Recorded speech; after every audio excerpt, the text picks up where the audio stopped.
Have you ever felt drawn to someone who's struggling, as if fixing them is your purpose? The stable, kind partner feels bland, but the one with a stormy past electrifies you. You think, I can help. I can be the one to make it better. This urge feels like love, but it's often about us, not them. It's a pattern, our nervous system's old dance, whispering that our worth is measured by how much we can fix.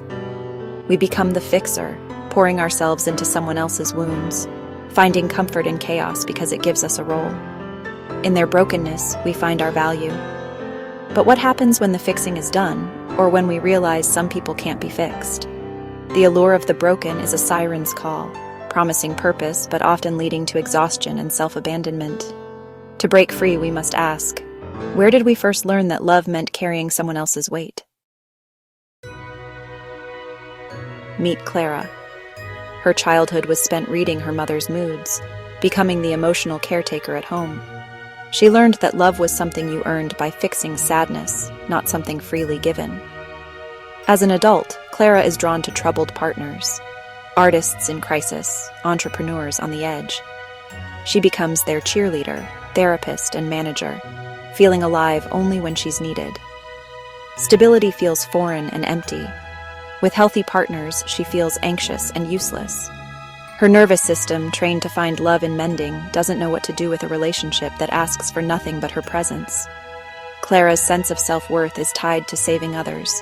The chaos feels like home, and without it, she feels lost. Her story is shared by many who learned that their value was in their utility, not their being. Clara's pattern isn't about love, it's about survival.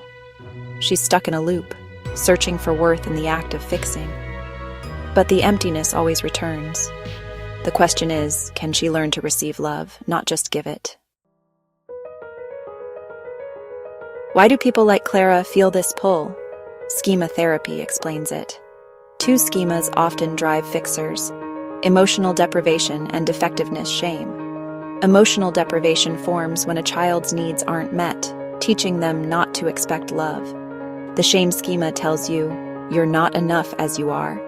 To compensate, they become indispensable to others, hoping to earn love and prove their worth. These schemas create the perfect fixer, always giving, never receiving.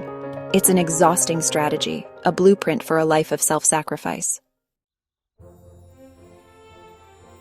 This isn't just a bad habit, it's the echo of relational trauma. Parentification forces children to become caretakers, wiring them to sense others' needs and ignore their own. As adults, they pay for love with caretaking, believing if they stop, they'll be abandoned. Studies show parentified children become compulsive caregivers in relationships, sacrificing their well-being for others. True intimacy requires vulnerability, but fixers hide their own needs, fearing it breaks the unspoken contract. They give endlessly, hoping to finally be worthy of love. But the person they need to save is themselves. Until then, real connection remains out of reach. Auditioning for love by fixing others leads to burnout, resentment, and emptiness. At first, being the fixer feels empowering, but soon the weight becomes unbearable.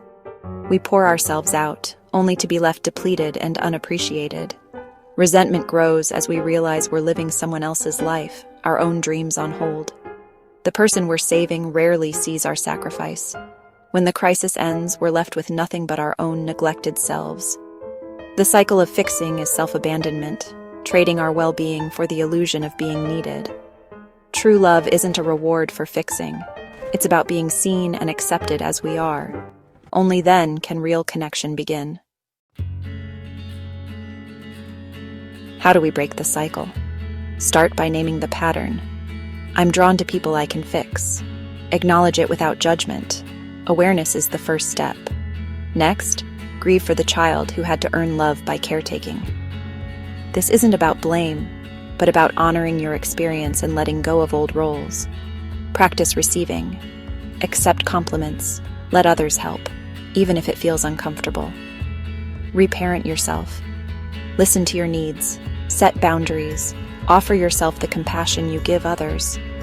Choose to believe you're worthy of love without earning it. You don't have to be a savior to be loved. Your worth isn't in what you do for others. but in who you are. When meeting new people, notice, does this feel calm and safe, or like a project? You can choose a love that nourishes you. The bravest choice is to let yourself be loved just for being you.